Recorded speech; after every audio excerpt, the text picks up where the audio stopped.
अस्सलाम वालेकुम गाइस, ये देखें ये छोटा फार्म है, मुर्गी का फार्म छोटा। ये छोटी छोटी मुर्गियां जो हैं ये इस वक्त लेकर आए हैं। ये देखें आप एक जगह पे सब की सब इकट्ठी हैं।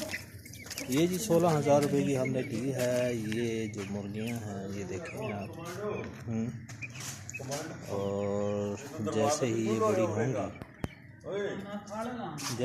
बड़ी होंगी तो ये फिर अंडे इन्होंने देने हैं। सर्दियों तक जो है ये बड़ी हो जाएंगी। और ये देखें माशाल्लाह क्या बात है, बहुत ही प्यारा जो है इन्होंने छोटा सा सेटअप बनाया हुआ है।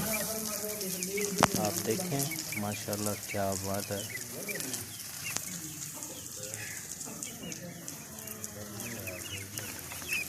अब ये पानी का जो है छिड़काव किया जा रहा है।